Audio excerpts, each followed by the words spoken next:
Welcome, friends. Today in the kitchen we are going to try and replicate Worcestershire sauce. It is not just an ingredient in today's recipe, it is the reason we're doing today's recipe. So I want to try and figure out if I can make this at home. Mostly as an exercise into can I interpret what the flavors are and can I figure out a way to make it that sort of replicates what Lee & Perrins does and come up with a flavor profile that fits it fairly closely. And then over time, can I play with that to make something that I really like? And that's one of the reasons why you would try to do this, is to make something that you really like. But the first main reason is just a test of how well can I interpret the recipe and the flavors and replicate it. So the first step is, of course, to read the label. Read the ingredients, figure out what's in here. And most of the ingredients are on here, and ingredients are always put on a label, at least in Canada anyway, with the ingredient that is the largest volume or the largest weight at the top of the list and the smaller amounts as you go down the list.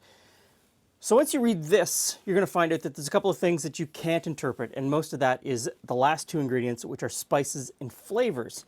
So then you start to look at other brands and you see what they've got in them, and does it match up? Do they taste kind of the same? Where do we go from here and how do we figure it out? And so I think I've got a pretty good handle on a starting point. And the starting point is malt vinegar. This is number one on the list, and it says malt vinegar and spirit vinegar. And spirit vinegar is just regular old white vinegar. So I'm going to start out half and half, or roughly half and half. And I'm going to link to a recipe or video on malt vinegar. Turns out that most of the malt vinegar that we think we've got or we're using isn't actually malt vinegar. It's just made in the lab, which is kind of strange. So that goes in first. Now here's the deal. Lee & Perrins does a couple of things that I'm not going to do in this first run through. They ferment their anchovies themselves. So I'm not going to be able to ferment the anchovies today, so I'm using a combination of anchovies and fish sauce, which is fermented anchovies. So I'm going to put fish sauce in as well, just to kind of give that umami flavor. And I got to tell you, I hate fish sauce. Absolutely hate fish sauce on its own. Love fish sauce in things. So in that goes with the vinegars. Lee & Perrins also pickles their onions in the vinegar that they use, and then they add the whole thing together. I'm just going to put the onion in. I don't really have time to pickle the onions, and that's something that they do over the course of close to a year. Next in is a piece of ginger. Hot pepper out of the garden. I know that this recipe sort of pseudo traces its origin back to India. They wouldn't be using a hot banana pepper. This is the one that grows in my garden, so that's what I'm going to use. And some garlic. Next in is molasses, but I'm sort of torn between putting the molasses in the blender and putting the molasses in the pot. And I think I'm going to hold on and put the molasses in the pot. Clear this out of the way. Anchovies. They use salted anchovies that are left in giant bins to sort of pickle or ferment, depending on what you think the process is. I don't have that opportunity, so in go the anchovies. Now, lid on.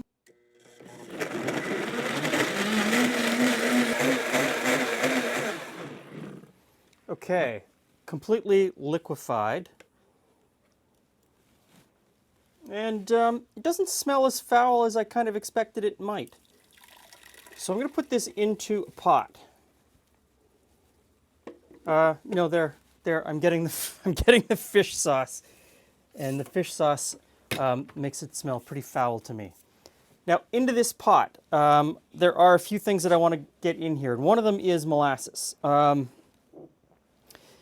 They definitely list blackstrap molasses on their ingredient list. So In goes blackstrap molasses.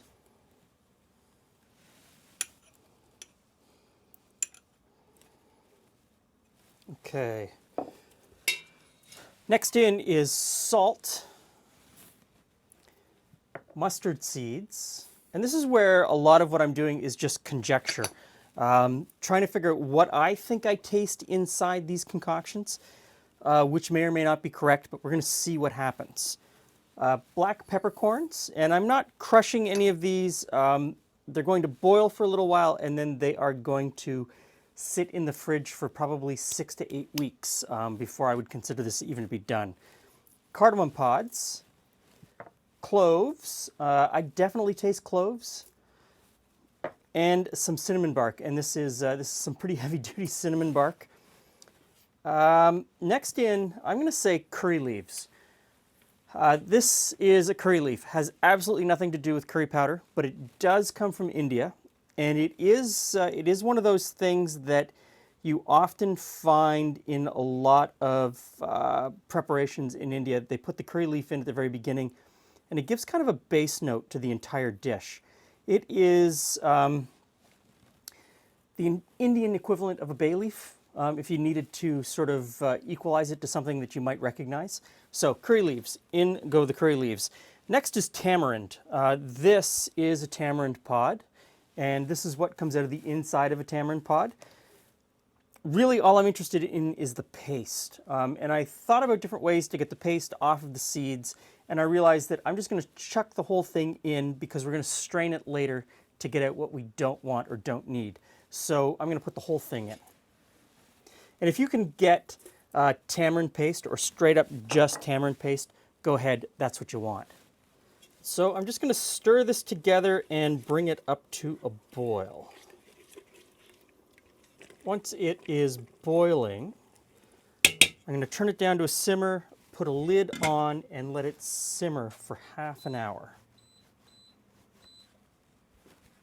So after it had simmered, I just left it on the stovetop with the heat off, the lid on, and let it come down to room temperature. Now, it smells fantastic, actually. I was worried at the beginning what it was going to smell like. It smells really good. I'm going to pour it into this mason jar, and I'm not canning it. This is going to sit in the refrigerator for at least another month. And a month from now, I'm going to taste it. I'm going to assess kind of what it tastes like, and it could go for, I don't know, 6, 7 months. I know that Lee & Perrins does 18 months of sitting before they bottle and sell it. So this could mellow for at least that long. Who knows? Now, it is going to go into the fridge. It is not shelf stable. Even though I'm putting it in this jar with a canning lid, I'm just sticking it in the fridge. So here's what's going to happen. This is going to go in the fridge. A month from now, 2 months from now, 3 months from now, 4 months from now, we're going to do a follow-up video where we finish the process, taste it, and then we'll compare it to the off-the-shelf Worcestershire sauces. I hope you'll come back for that one, and I really hope this works out. Thanks for stopping by. We'll see you again soon.